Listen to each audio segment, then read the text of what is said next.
Hello, this is Aurelia Davis, the educator's educator, coming to you on a cloudy afternoon in Chicago. Just hope everybody's doing well. For those teachers that are still in the building, I understand that some of the schools won't be closing until the beginning of June, but a lot of other schools are out. They're out, and congratulations on having a successful year. Congratulations on having a successful year. We're still taking interest surveys on the Thrive Retreat in Tulum, Mexico, taking place July 30th through August 4th.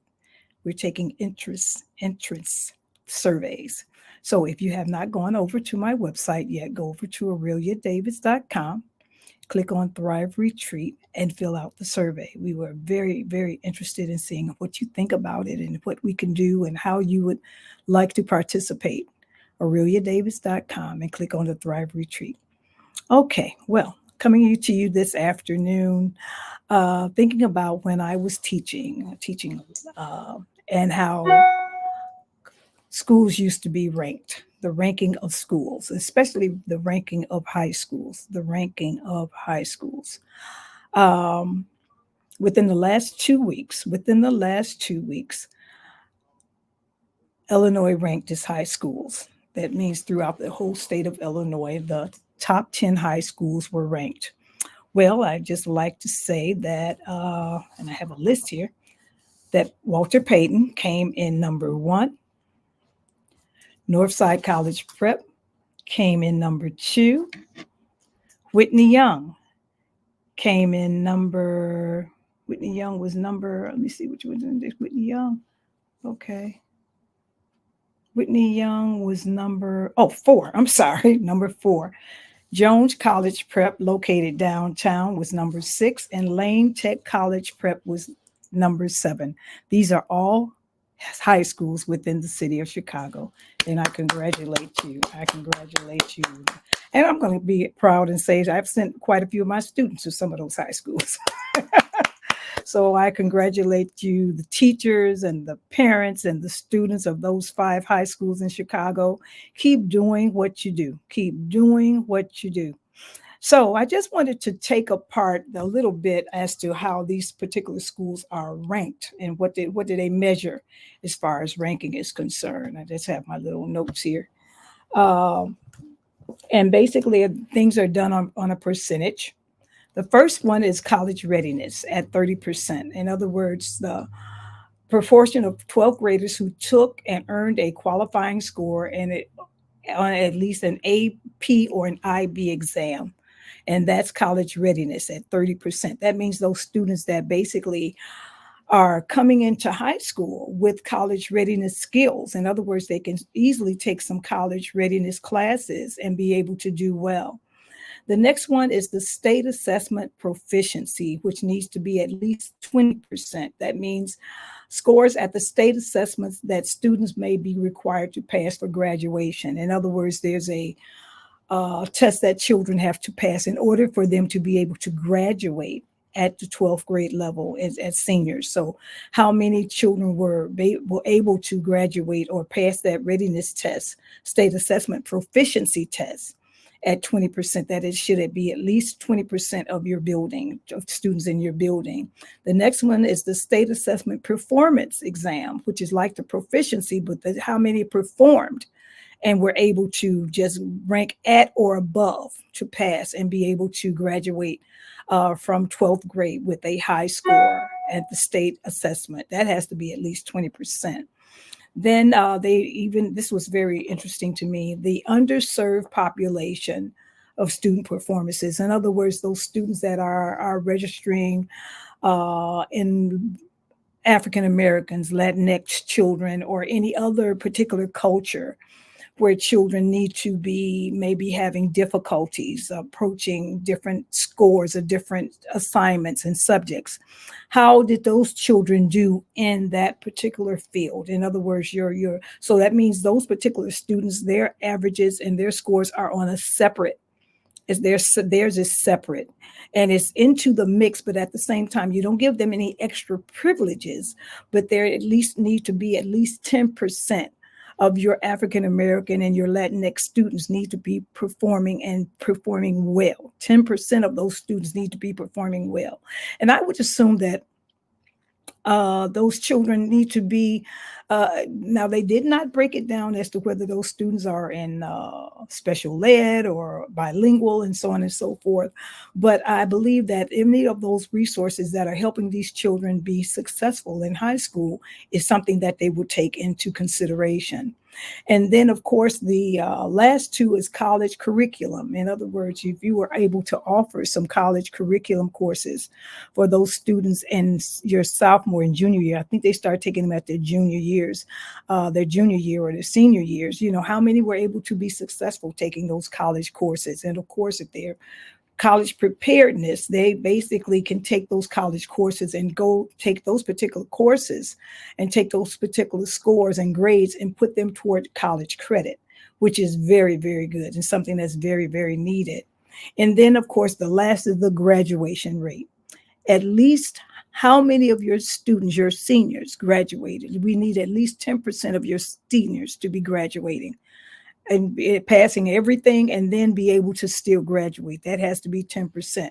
So they broke it down to percentage levels, you know, and at the same time, this is how they ranked the high schools that I read off. And so they are saying that these particular high schools were able to meet all of this criteria in order for them to be ranked. And of course, Chicago did 5 high schools this year, which is very, very, very, very, very good. Now, one thing I would like to say and just put in there, and I'm not really trashing anything, but of course, the particular high schools that I read off are under the level of selective enrollment. Selective enrollment. In other words, these particular high schools, children had to apply to get into. It does not necessarily mean that they applied and were able to get in because of their scores, but a lot of the schools in the past have built their students population on ethnic groups, which is still good. In other words, we wanted a diverse culture in these particular schools. So that gives you a little bit of everything. But these are schools where parents were able to seek out and reach into and apply their children to get into. So that is a plus for them getting the rankings that they did. And I'm not knocking them, but that is a plus. So my next question is, what about the children that were left in the neighborhoods? What about the students that were left in the neighborhood? I have been working steadily for like the last 6 or 7 years with Chicago Public Schools, working in the different departments, basically being able to bring equity schools to every neighborhood where children live. And what does that include? That means that there basically is a high school, an elementary school, and a high school that is across the street from a student. In other words, being able to, for that child that lives in 101 South Kedzie, being able to go to a school that they can walk to in their own neighborhood. And saying that the 5 high schools that I told you about, they may have resources, but not necessarily any more resources. But those schools that are left in the neighborhoods, they need the resources. They need the resources because it comes down to where those particular children might not be able to measure up to the levels where these children that took these tests are at. So and I talk about these 3 groups all the time. And I rank them from 1, 2, and 3. So that group number 1, those children that might be, that may not have the necessary skills in reading and math. Those students that may not have the necessary skills in reading and math and are having issues in reading and math. Group 2, that group in the middle, where they're having issues in reading or math. And group 3, that group that comes in ready and have it all together. They are already at grade level and you just want to push them up to the 2 or 3 more grade levels. So in the meantime, if that's the school that's sitting in the middle of the neighborhood, and the children around that school are going into that particular school, those resources need to be in place to meet those three groups. As simple as that. Those resources need to be in place to meet those three groups of students. That neighborhood school is not selective enrollment. That neighborhood school is the school where children attend because it's in their neighborhood, and that's their assigned neighborhood school. So in the meantime, you're going to get all types of different, you're going to get different learners with different struggles and different achievements and different issues and problems. And you as a building, that particular building, need to have any and all resources in order to meet the needs of those particular children. Need to meet those particular children. When I was attending school, we did not have selective enrollment. So those three groups, we all attended we all learned in the same building. And what happened is that those particular educators that taught us was able to meet us wherever we are. And that third group was pushed to the next grade level. They may have been third graders, but they may have been getting the skills. They may have been taught the skills of fourth and fifth grade. That middle group, where they may have had issues in reading or in math, then they were basically getting tutoring sessions in reading and math so that they can be pushed to the next level.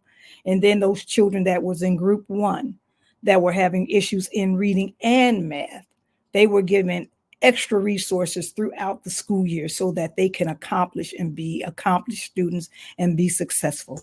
So it has been done before, and we want to get back to it, to the same thing, so that our children that are in the neighborhood where they live will be able to be taught the skills that they need in order to be successful. It doesn't take a lot. You just have to really evaluate to see what the needs of the children are. You have to be able to really meet them exactly where they are, and that's where you start. That's where you start. I never did have a problem with my third graders that came in reading at the first grade level. If I knew that's where I needed to start with my third graders, that's where I started. And of course, I put in the extra work and the extra resources to get them as high as I can. Did I accomplish it all the time? No, I did not. But as long as they were able to move from first grade to maybe second grade reading in third grade, I did my job. I did my job, and they were a lot better off than when they first came into my building. So teachers, we have to, more than anything else, we need to meet our students where they are. We want to meet all of them. We want to meet those that are accelerated in areas. We want to meet those that may have issues in reading or math, and not just break it down to reading and math, because those are the basic core subjects. Without reading and math, you really can't do anything else. So we want to meet them with those basic core subjects and give them exactly what they need so that they can go to the next level and the next step and be successful. This is very simple. And it means basically going back to basics, going back to the basics and meeting and doing what we need to do as educators. This is Aurelia Davis. I ran out of breath.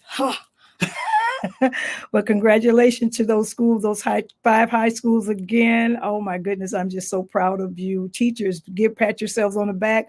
Administrators, pat yourselves on the back. Students, pat yourselves on the back. You accomplished quite a bit. And the good thing about it, we're just so many years out of the pandemic, and we're still pushing. We're still pushing and being able to be excellent in what we do. And that's very, very important. Well, this is Aurelia Davis, the educator's educator, leaving you. But in the meantime, I'll be back another day. Have a great afternoon and keep teaching. Bye-bye.